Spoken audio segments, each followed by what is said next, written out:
Bonjour. C'est un petit live complètement improvisé parce que je suis en cuisine et que je me disais comme c'était une petite recette facile qu'on avait faite en live et que pas toujours tout le monde avait pu être là pendant le confinement. Coucou Christine, j'ai dit allez, pour ceux qui seront en ligne en tout cas et qui voudront suivre la recette, j'ai déjà tout préparé pour que ça soit très très court. On va faire quelques minutes pour que je ne vous mobilise pas à midi un dimanche. Coucou Patricia, voilà, j'espère que vous allez bien. Coucou ma sœurette. C'était la recette des petits muffins que nous avions faite avec Stéphane. Il avait fait, en fait, j'avais décliné la recette de mon cake à la courgette que j'avais faite pour 95 degrés l'été dernier, le fameux cake à la courgette qui, en général, plaît beaucoup et qui avait une belle consistance. Et là, nous l'avions décliné sous forme de muffin. Excusez-moi, c'est Romy, qui porte un os plus gros qu'elle. Il faut la voir pour le croire.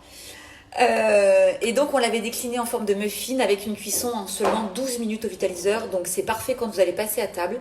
On peut les manger tout de suite en un quart d'heure. Voilà, ils refroidissent et ils sont top. Donc, c'était la recette dans laquelle nous avions mis... moi, j'avais mis... Donc, il y avait 50 grammes de courgettes et j'avais mis des tomates séchées, du basilic, du poivron. J'avais mis des petites... c'était la saison des asperges. J'avais mis des asperges dans les muffins. Là, aujourd'hui, je vais mettre courgettes, poivron, tomates séchées, basilic. Et je vais faire un petit cœur de chèvre fondant.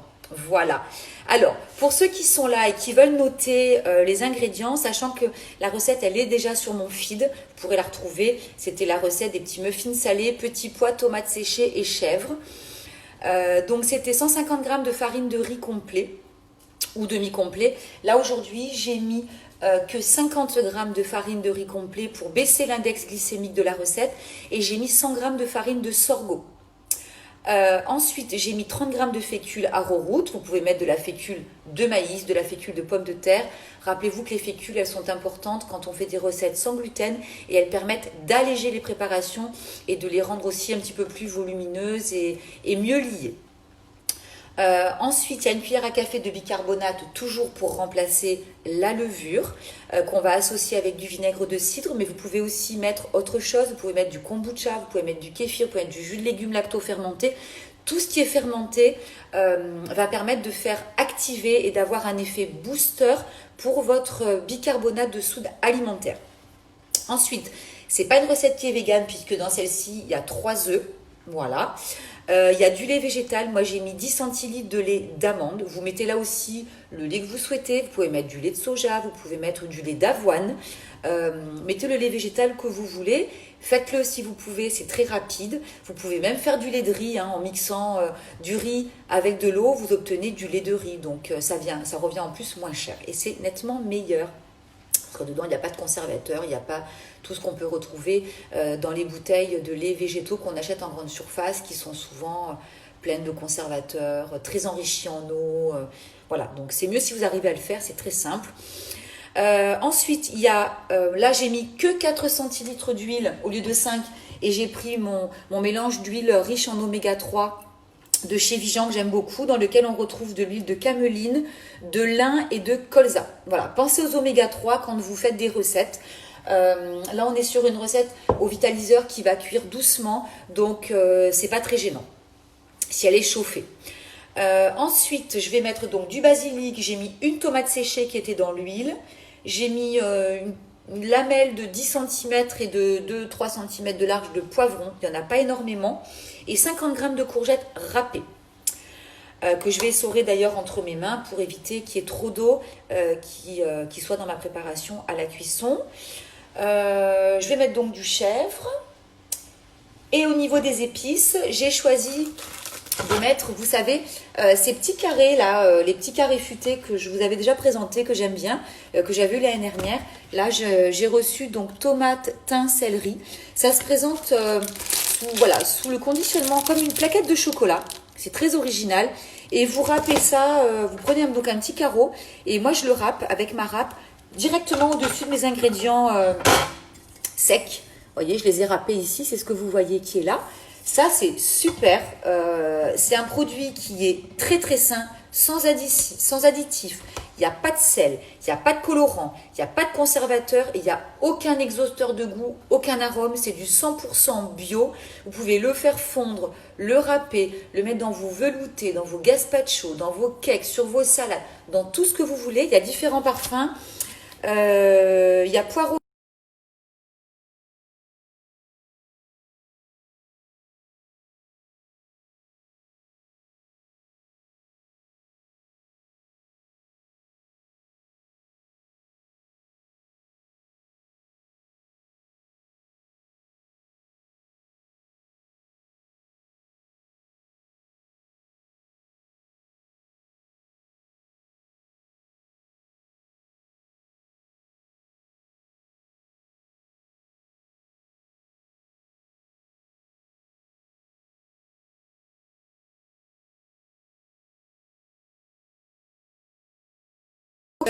Vous avez un code promo, le code promo Papille Futé, donc Papille avec un S, Futé et ES, pour avoir 15% de remise sur ces produits qui sont déjà de toute façon à un tarif déjà très intéressant.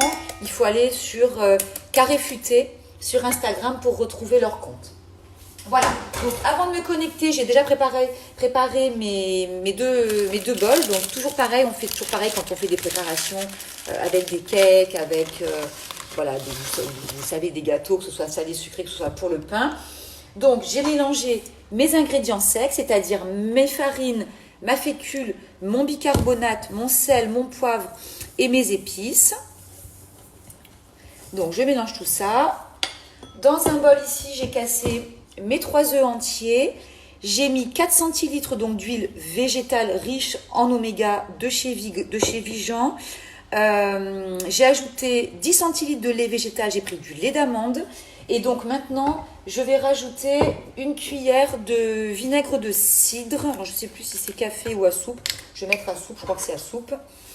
Donc rappelez-vous, vinaigre de cidre ou jus de citron qui permet de faire activer votre bicarbonate de soude alimentaire. Voilà, mais vous pouvez mettre, je vous dis, du kombucha, vous pouvez mettre absolument ce que vous voulez. Le jus de légumes lacto-fermenté, si vous en avez chez vous, si vous avez des pickles, si vous avez vous-même des légumes lacto-fermentés que vous préparez, vous pouvez récupérer ce jus. En plus, ça va donner un bon goût à votre préparation et ça va aider à faire vraiment l'effet booster et à lever vos petits muffins.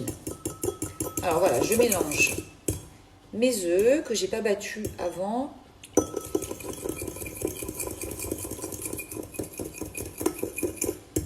Voilà, donc ça c'est une recette que vous faites très très rapidement. Il n'y a pas 50 minutes de cuisson parce que c'est une préparation qui cuit en, je vous dis, en 10-12 minutes. Donc c'est très rapide. Coucou Nadia. Voilà, hop. Donc j'ajoute, toujours pareil, mes ingrédients liquides à mes ingrédients secs. Jusque là, c'est pas compliqué. On mélange dans le bol. Si vous avez des questions, profitez-en. Coucou Nico, ça va? T'es en cuisine? Le chef est en cuisine?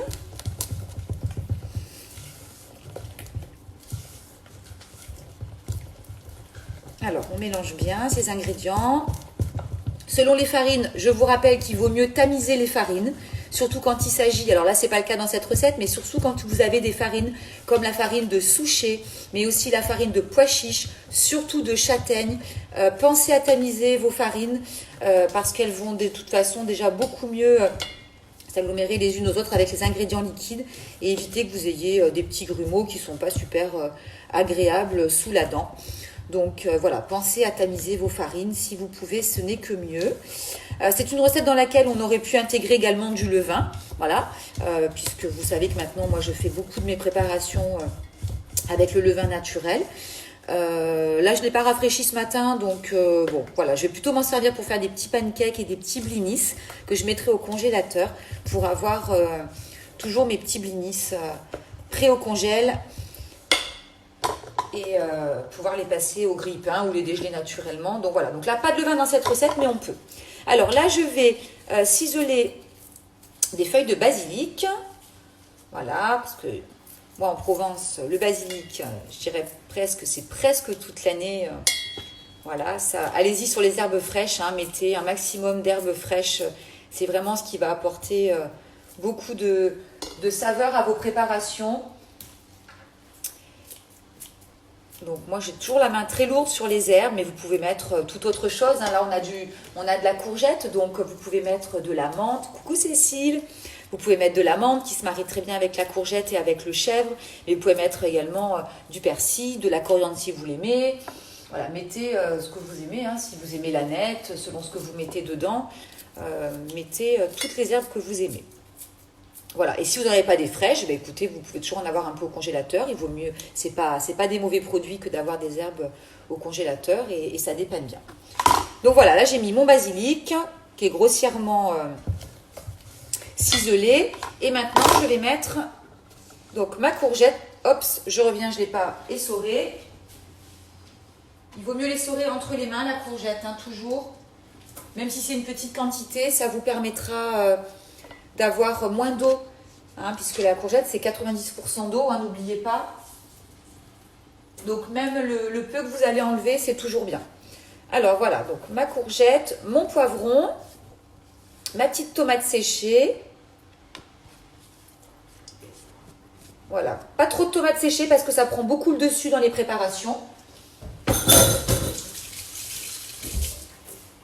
Donc voilà, la tomate séchée, il ne faut jamais trop en mettre. Menthe du jardin, bah alors là c'est le top. Voilà, donc là c'est prêt. Il n'y a plus qu'à mélanger. Alors vous pouvez ajouter de la feta, du chèvre selon vos régimes alimentaires dans la préparation également. Là j'ai choisi de ne pas en mettre dans la préparation parce que je vais faire un petit cœur ou un petit dôme fondant, je ne sais pas, je vais voir. Alors je vais juste vous montrer. Voilà, la consistance de la pâte. Donc, c'est une pâte à cake, hein, classique. Voilà, donc on y retrouve bien les morceaux de légumes. Voilà, c'est une pâte qui n'accroche absolument pas à la cuillère et qui est liquide. Et c'est complètement normal. Voilà, c'est pas une pâte comme on peut retrouver les pâtes à pain. D'accord? Alors, moi, j'aime bien utiliser mes petits moules à muffins. C'était une planche, hein. C'était une planche comme ça. Voilà, que j'ai simplement découpée pour qu'elle puisse rentrer sur le tamis du vitaliseur. Coucou Justin, ça permet de faire vos muffins au vitaliseur.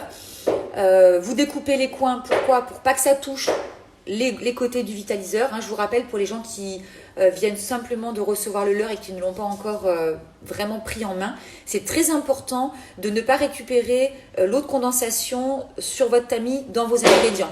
Donc ça veut dire que si votre moule, votre moule à cake, si votre moule n'importe quoi, ou tout ce que vous allez mettre comme moule dans votre vitaliseur sur votre tamis, si ça touche les bords, l'eau de condensation qui ruisselle le long du tamis, elle va retomber dans votre préparation et dans votre moule. Donc attention, surtout si vous adaptez des moules qui ne sont pas vraiment adaptés au vitaliseur, déjà quand vous allez l'acheter, prenez bien la dimension de votre moule et prévoyez 1 cm de moins que la dimension, le diamètre de votre tamis. D'accord? Voilà, donc moi j'ai coupé les petits angles et ça permet comme ça de pouvoir avoir des petits muffins qui cuisent par 4. Après, vous pouvez prendre des petites caissettes aussi individuelles, hein, c'est très très bien. Hein. Il y a pas...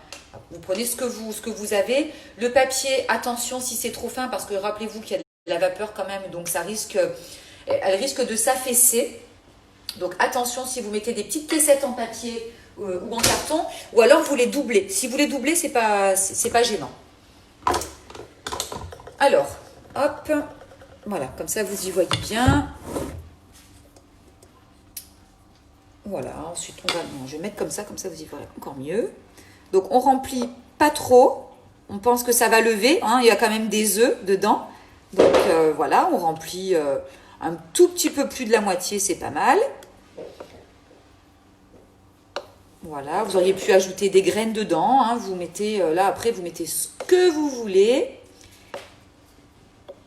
Attention quand vous rajoutez des graines à ce que vous rajoutez. Si vous rajoutez de la graine de chia, si vous rajoutez de la graine de lin, rappelez-vous que ce sont des graines qui vont absorber beaucoup d'humidité. Donc ça pourrait rendre votre préparation beaucoup plus sèche et plus dense. Donc attention quand vous rajoutez des graines, parce que parfois on s'emballe en cuisine, on ouvre ses placards. moi la première, hein, et puis on rajoute ça, et puis du tout, ça ressemble plus du tout à la recette de départ et on se retrouve avec quelque chose de raté. Donc attention, si vous rajoutez des noisettes concassées, des amandes, ça c'est pas gênant, mais quand vous rajoutez des graines, attention, perdez pas de vue que les graines, selon ce que vous mettez, ça absorbe quand même le liquide. Voilà, et puis je vais donc juste dessus déposer un petit morceau de chèvre pour faire un petit dôme de chèvre. Et puis voilà, je pense que je vais rien rajouter d'autre, ce sera suffisant. Voilà, hop, c'est prêt. Il n'y a plus qu'à mettre ça donc dans le moule du vitaliseur. Et je vous dis, la cuisson, je me rappelle, c'était une douzaine de minutes. Voilà, ça va très vite. Vous faites bien chauffer votre vitaliseur. Les temps de cuisson démarrent toujours quand quand l'eau du vitaliseur qui est dans la cuve bout, parce que souvent on me le demande, donc je le rappelle à nouveau. C'est important, les temps de cuisson que l'on indique, que ce soit sur mon site, mais que ce soit aussi sur le site du vitaliseur et que ce soit donc dans mon livre de recettes qui arrive là bientôt le 25. Toutes les recettes que j'indique dans mon livre, avec les temps de cuisson, c'est quand l'eau bout. Voilà, d'accord ? Écoutez, voilà, c'est terminé. Donc là, j'en ai fait 4. J'ai de quoi en faire encore, je pense, au moins 3. Donc voilà, moi j'ai des moules à muffins qui sont un petit peu larges. Mais voilà, ça se congèle très, très, très, très, très, très bien. Vous dire aussi que quand vous congelez vos recettes qui cuisent au vitaliseur, là, donc c'est le cas des petits muffins, mais c'est le cas de tout ce que vous pouvez faire au vitaliseur. Le vitaliseur est un excellent appareil pour décongeler sainement vos produits et même les produits en boulangerie. C'est-à-dire que ces petits muffins là, quand vous les sortez du congélateur, si vous n'avez pas le temps, parce que vous n'avez pas pensé à les sortir le matin et pour pouvoir les manger le soir quand vous allez rentrer, vous dites en rentrant qu'est-ce qu'on va manger, vous ouvrez votre congèle et puis vous avez vos petits muffins, vous dites zut ils sont congelés, comment je vais faire? Alors je vais surtout pas les mettre au micro-ondes pour les dégeler, mais c'est trop tard pour qu'ils dégèlent naturellement, sauf si on est en plein mois d'août et qu'il fait 45 degrés. Donc vous les prenez congelés comme ils sont, et vous les remettez sur votre vitaliseur, sur le tamis. Ils ne vont absolument pas recuire et ils vont dégeler naturellement. Vous mettez votre eau à chauffer comme si vous faisiez cuire et ils vont bien se réhydrater, regonfler et vous allez avoir des muffins qui vont être super bons. Vous les laissez sécher une petite demi-heure et puis vous pouvez les manger. Vous avez l'impression qu'ils sortent du vitaliseur alors qu'ils sortent du congélateur. Voilà, donc c'est top. Où peut-on trouver la recette? Alors, la recette, elle est sur mon compte. Alors, je vais vous la montrer. Elle est encore un petit peu loin parce que du coup, j'en ai fait quand même pas mal depuis. Alors, là, on est en haut de mon feed. Voilà, ça, c'est ce matin. Alors ça, d'ailleurs, c'est le mug cake pour ceux qui ont fait le live hier avec Justin. Il est exceptionnel, je vais vous le montrer. Alors, hop, vous descendez, elle est là. C'est cette photo.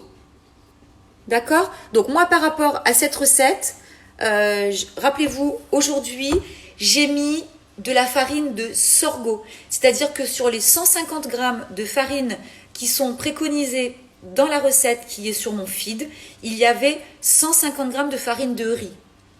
Pour pouvoir abaisser l'index glycémique de la recette, parce que je vous rappelle que la farine de riz, c'est quand même un index glycémique qui est quand même très élevé, j'ai souhaité mettre la farine de sorgho que j'aime bien, qui n'a pas un goût très prononcé, qui se travaille très bien et que je mets de plus en plus, qui est sans gluten évidemment et qui a un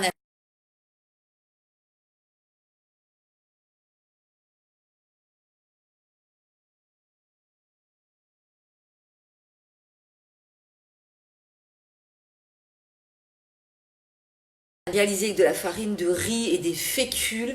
Je trouve ça, c'est bien de manger sans gluten, mais parfois manger sans gluten en choisissant mal ses farines, ça peut devenir plus dangereux que de manger un blé ancien. Ou moi, je préfère manger des gâteaux ou du pain avec 150 grammes de farine de petit épeautre locale que de manger des gâteaux avec 150 grammes de farine de riz.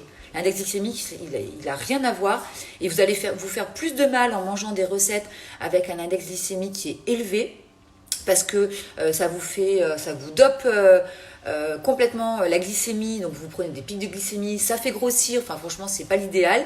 Donc attention vraiment à l'emploi de vos farines. Je vous rappelle que sur ma chaîne YouTube, j'avais fait un live sur les différentes farines sans gluten que vous pouvez retrouver. En plus là j'ai mis à jour ma chaîne YouTube ce matin et vous avez les derniers lives qui sont tous à jour. Tiffany me les a tous remis, donc vous les avez tous. Ok, mais sarrasin, c'est moins que riz pour l'index. Oui, bien sûr, sarrasin, ça n'a rien à voir avec... sarrasin, on est aux alentours de 45-50 en index glycémique. Riz, c'est très clair, la farine de riz blanc, elle est presque à 100. Donc, elle est entre 90 et 95. Donc, ça veut dire que vous êtes au double. Hein, je vous rappelle que les farines qui sont les moins hautes en index glycémique, ça va être la farine de lupin, la farine de pois chiche, les farines d'amarante. Et plus on se rapproche des farines blanches, alors surtout les farines blanches, là pour le coup vous avez des index glycémiques qui sont très très très très hauts. Donc attention, hein, d'accord? Voilà. Donc ben voilà, écoutez, c'est tout, c'était très rapide. Moi, ah oui, aussi vous dire que vous vous rappelez, pour ceux qui ont vu hier au live, quand j'ai commencé, j'avais fait ces petits muffins au levain. Alors je les ai fait cuire au four pour les tester. Et eh ben, vous savez quoi? Ils sont très très bons. Dedans, j'ai mis... Qu'est-ce que j'ai mis dedans? Je crois que j'ai mis aussi de la courgette et de la tomate séchée. Par contre, c'est une recette qui est végétale, dans laquelle il n'y a aucun œuf et il y a du levain. Voilà, donc avant de vous la partager, je veux absolument la tester au vitaliseur. Ou alors je vous la partage et vous la faites cuire au vitaliseur. Ils sont super. Je vais vous en couper un en deux pour vous montrer... la texture, et franchement ils sont super, et alors ils sentent bon. Voilà, ça c'était les muffins avec, donc dedans il y a des flocons de sarrasin, il y a du yaourt végétal que j'ai fait à l'amande, fermenté au vitaliseur, mais il y a aussi, là j'ai mis aussi de la farine de sorgho. Qu'est-ce qu'il y a d'autre? C'est une recette qui est complètement 100% végétale avec du levain, avec beaucoup de produits fermentés. J'ai mis du jus de légumes lacto-fermenté dedans pour faire un booster de mon bicarbonate. Et ici, donc je vais vous montrer mon petit muffin, enfin c'est pas mon petit muffin, ce qu'on a fait hier avec Justin. Je n'ai toujours pas mangé. La texture, elle est géniale. C'est ce que je vous ai partagé ce matin, c'est le mug cake. À l'abricot et avec les petites pistaches. Voilà, et c'est démoulé en 2 secondes alors que j'avais même pas huilé mon petit moule. Et ça, franchement, c'est super canon. La texture, elle est pas du tout collante. Donc la recette d'hier, pour vous dire la vérité, je l'avais testée qu'une fois et elle avait été ratée. Je l'avais dit à Justin, 3 cuillères à soupe de compote, ça allait pas du tout. J'avais dit, il faut en enlever au moins la moitié. Et donc voilà, 1 cuillère et demie de compote de pommes, de compote d'abricot, ça suffit largement. Vous mettez pas plus de compote dans vos muffins. Vous respectez bien la recette que j'ai partagée si vous faites ma version. Et celle de Justin, je pense pas qu'il l'ait partagée encore sur son film, mais je pense qu'il le fera. Voilà, donc vous avez de quoi faire de belles recettes si vous n'avez rien à faire cet après-midi. Nous, on va aller voir Ruby, bien évidemment, puisqu'il va falloir monter Mademoiselle. Donc, on va aller monter la jument. Après les catastrophes naturelles qu'on a eues hier en Provence, et un déluge abominable et tout inondé, le soleil est de retour. Ça, c'est la Provence. On passe d'une saison à l'autre en quelques heures. Et voilà, donc... Et à midi, on mangera les petits muffins, puisque voilà, 12 minutes de cuisson. Vous mettez ça avec de la salade, et ce que vous voulez, des crudités, des légumes lacto-fermentés, des graines germées. Là, j'ai refait des petites graines germées, j'ai mis alfalfa et je ne sais plus ce que j'ai mis. Enfin, j'ai partagé, voilà, j'ai mélangé plusieurs graines. Donc, je vais mettre ça, et puis je vais mettre mes chips de kale, puisque j'avais fait des chips de kale également au déshydrateur, hein, parce que vous savez que j'ai mon déshydrateur. Et ça, c'est absolument génial. Elles sont très croustillantes. Je les conserve dans un bocal et elles sont super top.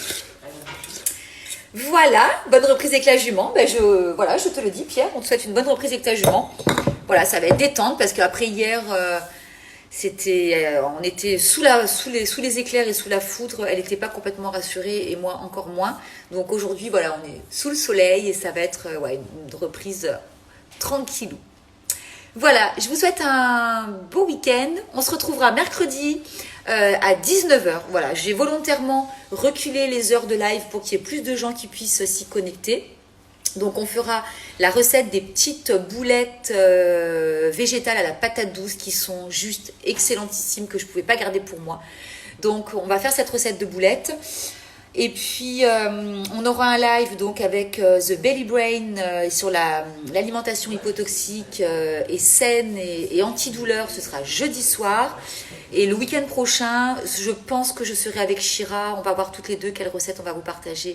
Mais voilà, j'ai demandé à Shira de revenir parce que ça me fait plaisir, que c'est ma copine et que j'aime beaucoup quand on partage les lives toutes les deux. Voilà, donc on va partager sans doute ce live le week-end prochain. Et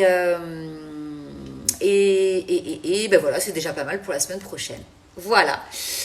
Ben, je vous fais de gros bisous, je vous souhaite encore un beau dimanche. Je vous promets vous expédier vos livres dédicacés la semaine prochaine. Je les ai reçus, maintenant il ne me reste plus qu'à attendre. J'espère que ça arrivera demain. Demander des étiquettes prépayées sur le site de la Poste pour ne pas avoir à coller des tonnes de timbres parce que le livre fait près de 600 grammes. Donc il est quand même d'un beau format, vous allez voir. Donc j'attends que les étiquettes arrivent. J'ai reçu un mail comme quoi le Colissimo était parti parce que moi, très naïve, je me suis dit les étiquettes prépayées elles vont partir de la poste de mon village. Non, pas du tout, ce serait trop pratique. Elles partent de Paris. Donc ça a l'air très très compliqué d'envoyer des étiquettes. Ça fait au moins 15 jours que je les ai commandées. Donc normalement je devrais les recevoir demain ou après-demain. Et donc c'est promis, voilà, je dédicace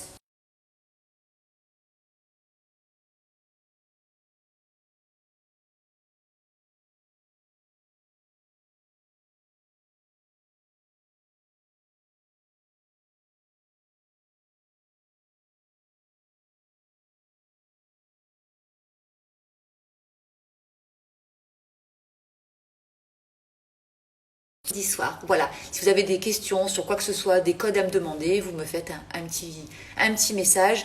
J'ai pas ouvert les messages encore aujourd'hui, mais voilà, je le ferai d'ici ce soir, c'est promis. Voilà, je vous embrasse très très fort et je vous souhaite encore une très très belle journée. Des gros bisous, merci pour tout.